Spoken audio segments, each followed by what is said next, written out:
Pura-pura lumpuh. Episode 38. Mengurung diri. Karya Via Raya. Ya Tuhan, lalu di mana Prita sekarang? Bisumbi, Ija dan Surti cari ulang nyonya muda kalian di setiap sudut rumah ini. Perintah Firas. Firas berjalan mondar-mandir dengan ekspresi wajah panik. Ia menyesal karena hari ini tidak menjemput Prita. Seharusnya ia meminta bawahannya untuk menjemput jika memang ia tidak bisa. Kemudian pikirannya melanglang buana ketika ia mengirim pesan. Ia mengingat jawaban singkat yang ia terima dari Prita.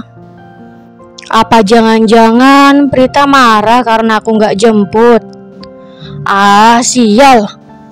Racau Firas sambil menyugar rambutnya ke belakang dengan kasar. Anggi, iya, aku harus bertanya pada Anggi. Semoga saja Prita ada di sana. Firas berlarian menaiki anak tangga untuk mengambil ponselnya yang ada di kamar. Sampai di kamar, ia menyambar ponselnya di nakas. Langsung mencari nomor kontak Anggi dan memencet tombol telepon. Halo Anggi. Iya Om, ada apa? Tanya Anggi dari balik panggilan. Prita lagi sama kamu enggak? Tanya Firas. Prita? Enggak kok Om, emang kenapa? Jawab Anggi balik bertanya. Aku baru aja pulang kerja, terus sampai rumah Prita enggak ada di rumah. Aku cari-cari sekitar rumah juga enggak ada. Bahkan semua asisten rumah tangga gak ada yang tahu keberadaan Prita dari siang. Jelas Firas dengan nada khawatir. Ya ampun Om, aku juga gak tahu Prita di mana. Tadi siang aku pulang duluan, soalnya mau antar ibu ke rumah saudara. Sebelum pulang katanya Prita mau ke minimarket dekat sekolah dulu. Kira-kira Prita di mana ya, Anggi? Udah malam begini, aku khawatir dia kenapa-napa. Om Firas sudah nyoba telepon Prita belum? Belum. Karena terlalu khawatir, ia sampai lupa untuk menghubungi Prita dan malah mencari kesana kemari. Ya udah, Om Firas coba telepon Prita dulu aja. Mudah-mudahan aja nomornya aktif, kata Anggi. Kini giliran Firas yang mematikan teleponnya. Padahal biasanya Anggi yang akan mematikan teleponnya terlebih dahulu, karena memang itu merupakan kebiasaan Anggi. Namun karena terlalu khawatir, Firas yang mematikannya sebelum Anggi yang melakukannya. Firas bergegas menyencet tombol 1, panggilan cepat untuk Prita. Namun yang terdengar justru suara operator yang memberitahukan bahwa nomor telepon Prita sedang tidak aktif. Ya Tuhan, di mana keberadaan Prita? Kenapa nomor teleponnya juga tidak aktif? Lirih Firas frustasi.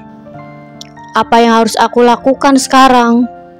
Kalau sampai terjadi sesuatu yang buruk pada Prita, aku tidak akan memaafkan diri aku sendiri. Batin Firas menyesali keputusannya untuk tidak menjemput Prita. Ia kembali menatap layar ponselnya mencari kontak Zafran. Kemudian ia menghubunginya untuk mencari di mana keberadaan Prita. Zah, kerahkan semua anak buah kita untuk mencari keberadaan istriku. Perintah Firas datar. Baik Pak, jawab Zafran tegas.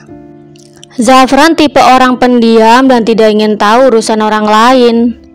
Bahkan di saat istri bosnya menghilang pun ia tidak bertanya sama sekali.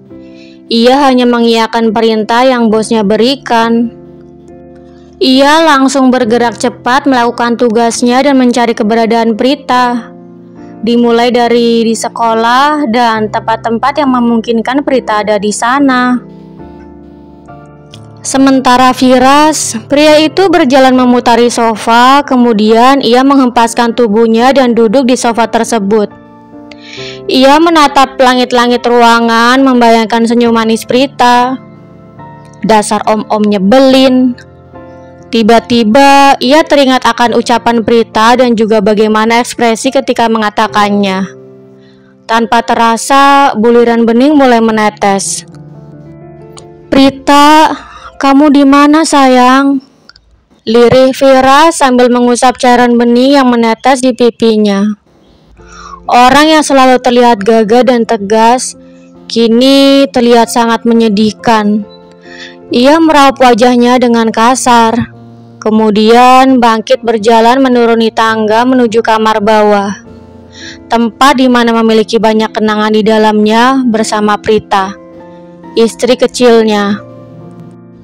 Ia memutar kenop pintu dan masuk ke dalam keadaan menunduk. Ia menutup pintu kemudian berbalik. Astaga, apa ini? Vira serbelalak melihat kamar yang begitu berantakan. Banyak bungkus makanan ringan dan botol minuman kemasan yang berserakan di lantai. Kemudian pandangan matanya tertuju pada tempat tidur. Ia berjalan ke arah tempat tidur dan membuka gulungan selimut.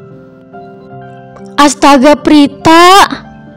Teriak Vira terkejut melihat Prita di atas tempat tidur bersembunyi di balik selimut. Sang empu menoleh dengan mata sembab. Kemudian ia bangkit dan langsung memeluk Firas. Ia masih menangis sesenggukan hingga dadanya terasa sesak. "Kamu kenapa? Apa yang terjadi? Aku nyari kamu kemana-mana loh. Sampai-sampai aku nyuruh Zafran buat kerahin semua anak buah cuma nyariin kamu. Tapi kamu malah di kamar." "Astaga, Prita," tanya Firas penasaran sambil mengusap punggung Prita. "Popo, Om," sahut Prita. "Popo siapa? Terus kenapa?" Firas mengernyitkan dahinya penasaran. Kemudian ia menyentuh kedua bahu Prita, menariknya menjauh dan menatapnya penuh tanya. "Popo itu HP jadul kesayangan aku, Om. Hancur kelindes ban mobil," sahut Prita dengan tangis yang semakin pecah dan kembali memeluk suaminya. "Apa?" Firas begitu terkejut, tidak habis pikir dengan alasan Prita menangis seperti itu. "Coba, mana sini aku lihat. Barangkali aja masih bisa dibenerin." Prita bergegas melepas pelukannya dan membuka selimut. Ia mengambil pecahan-pecahan ponsel jadulnya dan menyerahkannya pada Firas. "Jadi dari tadi kamu nangis di dalam selimut sama ini pecahan-pecahan HP?" tanya Firas tidak percaya. Namun setelah melihat Prita mengangguk, akhirnya ia mengerti betapa berharga ponsel itu bagi Prita.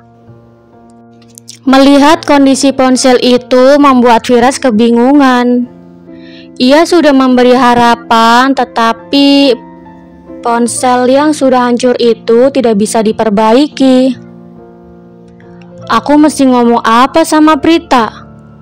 Batin Firas bingung harus mengatakan apa setelah melihat kondisi ponsel Prita yang hancur. "Gimana? Masih bisa dibenerin gak, Om?" Prita menatap Firas penuh harap sambil mengusap air matanya.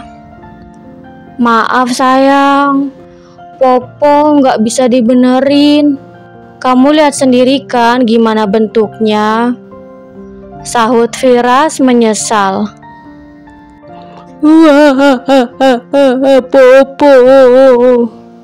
Prita kembali menangis histeris setelah mendengar bahwa ponselnya tidak bisa diperbaiki. Firas langsung menarik Prita masuk ke dalam dekapannya, mengusap-ngusap punggungnya mencoba untuk menenangkan. Sebenarnya seberapa berharganya ponsel jadul itu bagi Prita? Kenapa ia bisa sampai histeris bahkan sampai mengurung diri seperti ini? Udah, jangan nangis lagi. Sekarang coba kamu cerita, kenapa Popo bisa sampai terlindas ban mobil?" Firas kembali menyentuh kedua bahu Prita dan menariknya menjauh. Ia duduk di pinggiran tempat tidur di samping Prita. Jadi gini Om, Prita mulai menceritakan semuanya dimulai dari ia keluar dari minimarket. Aduh, aku haus banget lagi, gumam Prita sambil membuka kantong plastik belanjaannya. Kemudian ia mengambil botol air mineral. Ia membuka tutup botol dan langsung menenggak setengah botol air mineral itu. Tiba-tiba ada seseorang yang datang dan menabraknya hingga jatuh tersungkur. Prita jatuh tersungkur di lantai dengan semua belanjaan yang jatuh berserakan. Tidak hanya itu saja, bahkan seluruh tubuhnya basah karena tersiram air. Dan satu hal lagi, ponsel jadul kesayangannya jatuh terlempar hingga terlindas mobil. Maaf mbak, maaf, kata pria muda itu. Iya mas, gak apa-apa kok, jawab Prita tanpa melihat sosok pria yang menabraknya. Setelah meminta maaf, pria muda itu pergi masuk ke dalam minimarket. Sedangkan Prita, ia sibuk memunguti barang belanjaannya dan memasukkannya kembali ke dalam kantong plastik. Oke, udah semua, bisik Prita. Gadis itu bangkit berdiri, kemudian menyentuh saku seragamnya. Loh, HP gue mana? Kok nggak ada? Ia mengedarkan pandangannya mencari ponsel jadul kesayangannya. Kemudian manik matanya tertuju pada sebuah benda yang mirip sekali dengan ponselnya di tengah jalan. Nah, itu dia, kata Prita sambil berjalan mendekat. Namun, tiba-tiba ada sebuah mobil yang melintas. Mobil itu tanpa sengaja melindas ponsel Prita. Kriuk. Melihat ponselnya yang hancur membuat tubuh Prita melemah. Ia langsung meluruh menyaksikan bagaimana cara ponsel kesayangan terlindas bal mobil. Kemudian ia bangkit, berjalan tertatih-tatih memunguti pecahan-pecahan ponsel jadulnya. Maafin Prita, Nek.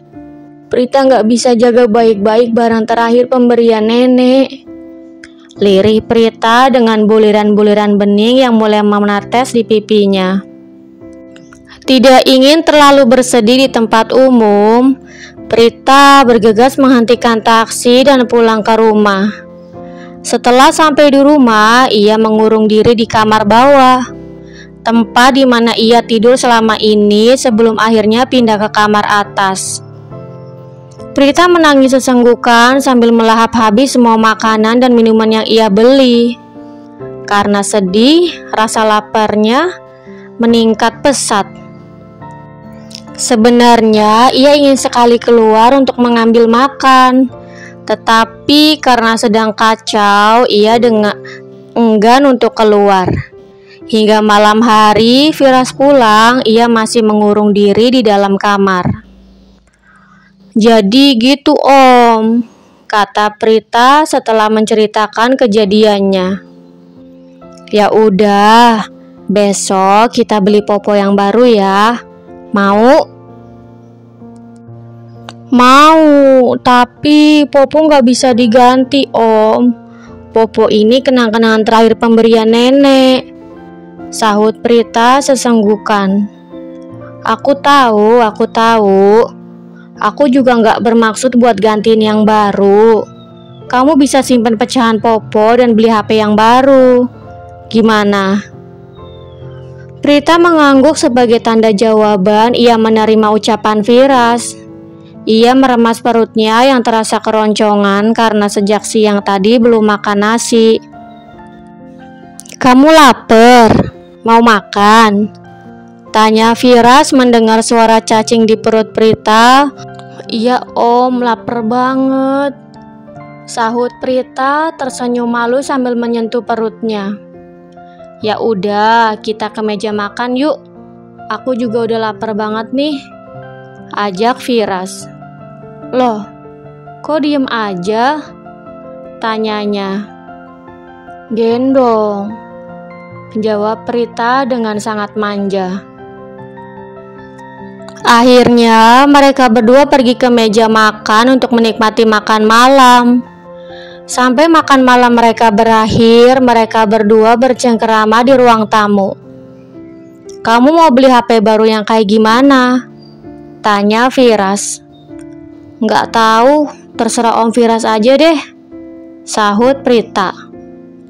"Kita lihat-lihat dulu yuk, kali aja ada yang bagus." "Lihat-lihat di mana? Kan udah malam, Om," tanya Prita tidak mengerti maksud Firas. "Lihat-lihat di sinilah," sahut Firas mengangkat ponselnya dan mengayunkannya perlahan. Ketika mereka berdua sedang asyik mencari spesifikasi ponsel baru, tiba-tiba ada sosok yang memperhatikan mereka. Sosok itu berdiri tidak jauh dari arah sofa, tempat di mana Firas dan Prita sedang duduk. Bersambung. Jangan lupa untuk like, komen, share, subscribe, dan tekan tombol lonceng untuk mendapatkan notifikasi episode selanjutnya. Terima kasih.